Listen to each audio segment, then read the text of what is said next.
The day before a family visit from China, Wei Tong takes down photos with his boyfriend, put up photos with fake fiancé, and replaces paintings with Chinese calligraphy. His home now is a traditional Chinese family. When Wei Tong picks up his parents from the airport, he is ready for a massive performance show with a tenant girl. The marriage of convenience.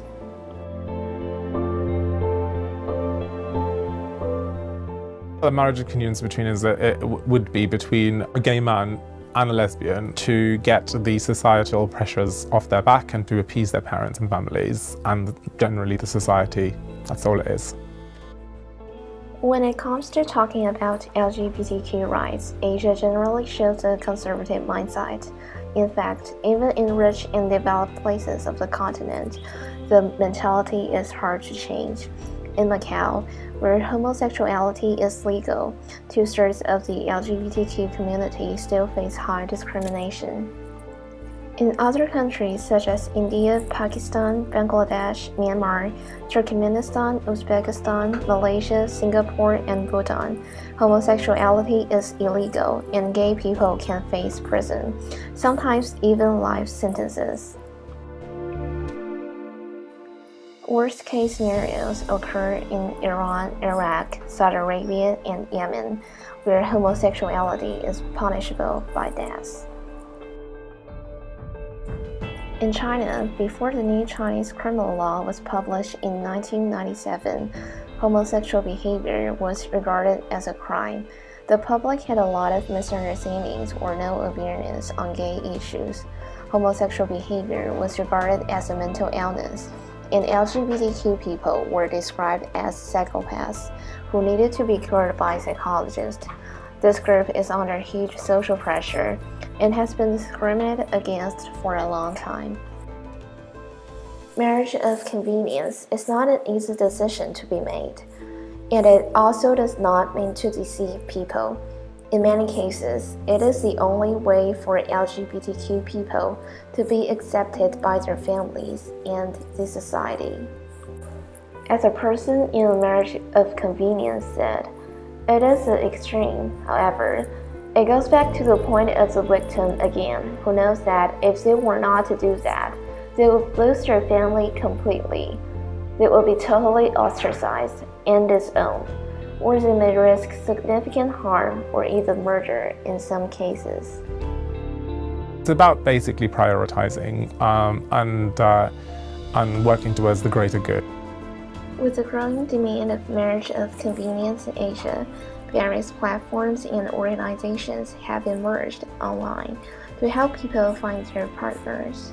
Online forum we've seen has over 1,000 posts about marriages of convenience, whilst another one has almost 300 current members from the UK. Carmen Ivana Helpline, how can I help you? Carmen Ivana is a human rights charity based here in Yorkshire.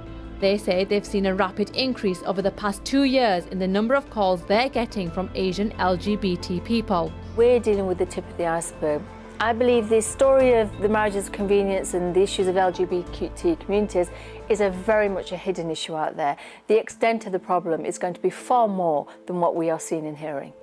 As stated on the LGBT MOC website, marriage of convenience is a marriage based on expediency rather than the love for the lesbian, gay, bisexual, and transgender community. Even with online communities like LGBT MOC, the process of selecting a perfect partner among community members is still excruciating. People seek partners who have similar social and economic status to better satisfy their families. People in marriage of convenience typically sign contracts with their partners on property and responsibility issues. There was a lot to think about. It wasn't just, yeah, let's get married, and that will get our families off our backs. There was where we're going to live, what the living arrangements are going to be. When are we going to see the family? It took us 3 years in planning. As well, you got two options usually. The first option is you live together, so you would either rent a property or purchase a property. You live together but act like a couple and go visit each other's families, or you would just use one of the partner's property as a mock property. So when family come to visit, the partner would come to visit and you'd rearrange the whole bedroom to make it look like you're an actual loved up couple living inside this perfect home. However, marriage of convenience is not a cure-all for all the societal problems of LGBTQ community.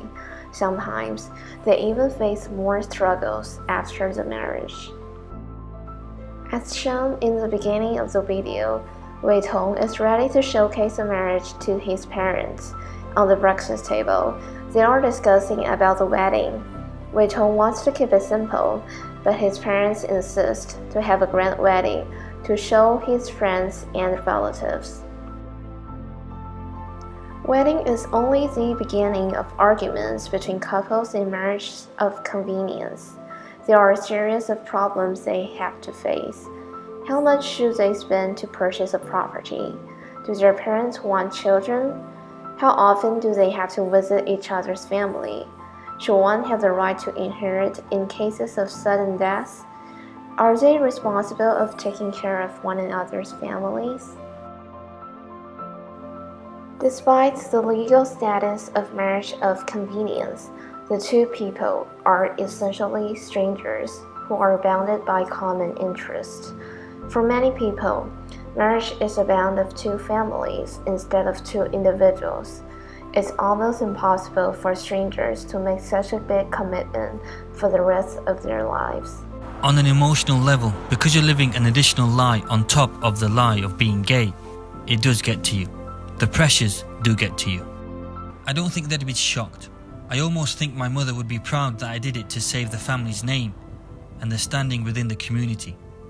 But they wouldn't understand the reason why I couldn't do it anymore and why it felt I wanted to get a divorce and live the life I wanted to live. Marriage of convenience is never true. Few people actually have the persistence and commitment to play the fake life for the rest of their lives. Flaws begin to disclose when the couple's family notice the details. A lie has to be carried out by another lie until the truth is finally exposed. A marriage of convenience never really provides convenience for anyone. More and more Asians from LGBTQ community choose to speak up about their orientation and raise public awareness so that less people would be in the predicament of choosing a marriage of convenience.